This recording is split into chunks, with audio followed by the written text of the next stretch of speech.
So many people out there advise you to keep all the naysayers away from your life. Well, I kind of disagree with them. Why? Because I found one particular reason for keeping these naysayers in your life, and that is what I share with you in this video. So stay tuned.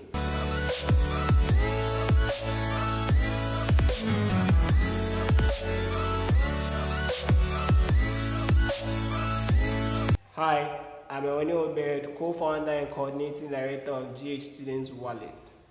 Have you subscribed to our channel yet? If you haven't subscribed to this channel, consider subscribing right now. In fact, let me give you 2 seconds to subscribe to this channel before we move on. 1, 2. Okay, thank you for subscribing. Now we can move on. Let's begin with this. Who at all are the naysayers?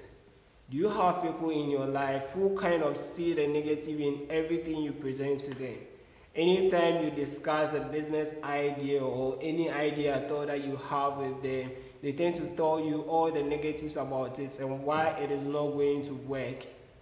These kind of people are the ones I refer to as the naysayers. In fact, most of these die-hard critics are dream killers, and that is why most people tend to advise you to keep them away from your life. However, based on my experience in the business world, based on my experience associating with people and discussing my thoughts and ideas with them, I've come to the conclusion that there is this one reason why you can still keep them in your life, and that is what I want to share with you in this video. So do stay tuned to the end to learn this particular one reason why you need to keep such naysayers in your life. When I say keep naysayers in your life, I do not mean to say go and cover all the negative people, or all the dream killers that you come across in your life. However, you need to stick to 1 or 2 of them that you really believe in can help you execute things, the ones that will not be shy of telling you the truth as they see it from their perspective. So just keep our 1 or 2 of them who will happen to do this for you. I've tried it a number of times and it has helped me. I know who to go to at which particular moment. As a young entrepreneur, you are definitely going to come up with as many business ideas as possible. And the fact is, when it comes like that, you need to be able to sieve the business ideas and come up with the best amongst them all so that you can execute on them and become more successful at that. So the process from you generating as many business ideas through to when you'll be able to pick that particular one, there are so many people along the line that are going to help you come up with the best one. And this is where I find use for the naysayers. So the fact is, anytime I come up with a business idea, I discuss with all the good people, all the positive thinking people, and they share their thoughts on it, why it is going to work. They give me all the encouragement I need. Then I build and frame all the business ideas that I have before I approach the naysayers.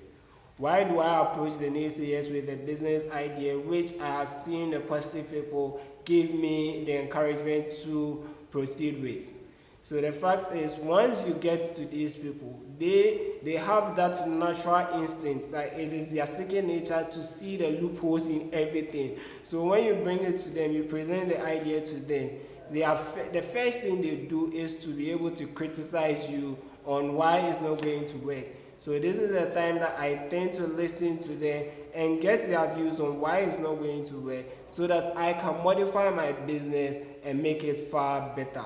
So this is the number 1 reason why you need to keep some naysayers in your life, so that they will be able to pinpoint some of the loopholes in any business idea that you come up with.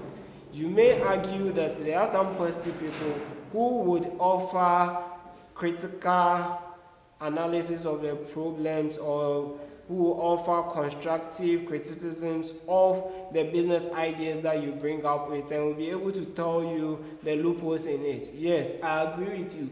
But many at times, especially when you are listening to your peers, there comes a time where your peers, especially those who are positive, those who have that positive instinct in them, are not able to tell you the truth because they feel that when they tell you that your idea is trash, you are going to feel down, and hence they keep on encouraging you, even when deep within them they know that it is not going to be the best. So the only time I would advise you to just talk to positive people is when you have mentors who have been in the business arena for a very long time, who are well experienced, to tell you what will work and what will not work, and to give you the right guidance. But if it happens to do with just your peers, then you need to stick to these both sides. You need to talk to the positive ones, let them give you all the many reasons why your business idea will work, and also you need to turn back to the naysayers and listen to why your business idea won't work, so that anything that you can do in addition to make it far better, you will do it from then. Another main reason why is that as a young entrepreneur, when you come up with a business idea, you are likely going to pitch this business idea to investors who would invest or fund your business idea. One thing is that these investors are going to probe further by asking you a series of questions to ensure that you understand the markets that you are going into, you understand your competitors and potential downfalls of your product or services. So before going to these people, if you have met up with these naysayers and they have brought out all possible loopholes in your business idea, you would have thought about it and tried coming up with solutions or possible solutions, or seeing how to go about certain things before you even pitch your business idea before these investors. So you may have good answers to the questions that the investors will ask you.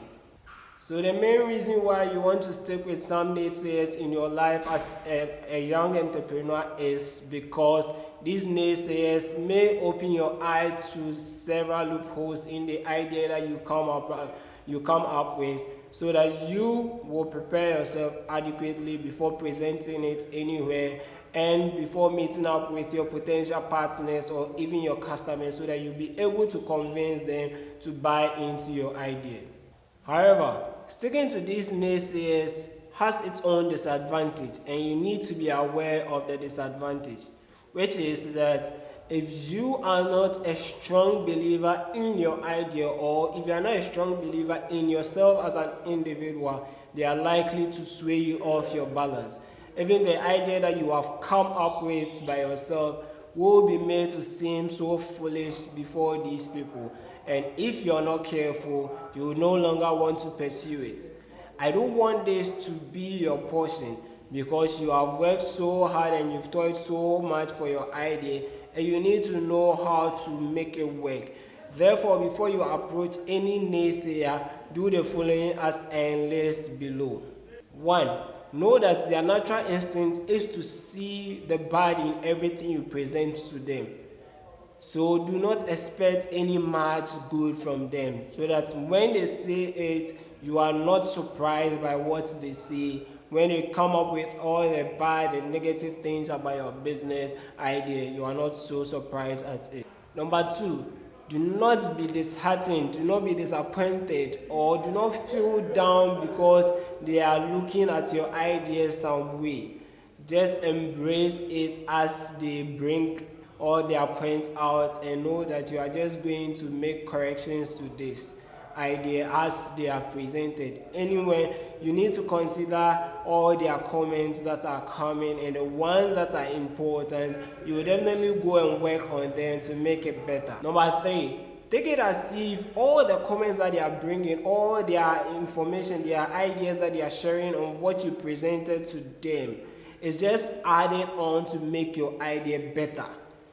They are seeing all the loopholes just to make your idea better, and they are not bringing you down, because you have to embrace yourself. That's why I told you have to meet the positive people. Let them give you all the vibe, all the reason why you need to push ahead with the idea that you have come up with. And now that you have reached the naysayers, what they are giving is just an addition, all the different things that you can attach to the idea, or you can add up to the idea, or you can take away from the idea that you have to make it better than you even had it from scratch. Number 4, do listen very well to their comments and jot down any important points, even the ones that you yourself discuss with them, the points that you raise, anything that seem important, do jot it down. Even the ones that do not seem very important at that moment, you should try and jot it down, because you never know when you may need to refer to it to add on something to your idea. The next point to consider is to try and defend your idea before them. It's just like you are presented before the investors and they're asking you all those kind of questions. You have to be able to give them answers. And once you are able to give answers to all the negatives that they are bringing out, they will probe further and further and look out for all the possible loopholes that anybody at all can see in your business idea, so that you beforehand can formulate answers or can work around your idea to make it the best of it all. Also, don't forget to ask them questions in order to get your point, in order to know how to correct some of the things that come up during your conversation. Finally, appreciate them for their time, and also let them be aware that you go back to your drawing board and look at the whole plan again, and when need be, you come back to them and discuss any other thing that comes up with them. From these discussions that you have with them, go ahead and make all the necessary corrections. If there is any extra work to be done about the idea, go ahead and do it before you present your idea to any potential investor or business partner. By going through this process, by now you would probably have answered most of the questions that your investors, your partners, or even potential customers are going to ask you. Hence, you have come a long way with your idea by working your idea with these naysayers. In summary, the only role that some naysayers in your life may play is to help you polish the very business ideas that you come up with. And by polishing them before you approach investors or even your business partners or even your customers with your products and services. I hope you really enjoyed this video. If you did, show it by giving this video a thumbs up. Don't forget to subscribe to this channel and also hit the bell icon to be notified of any new video that we release on this channel. Before you leave, check out the other videos that we have on this channel and go and build successful business. Till next week, it's bye.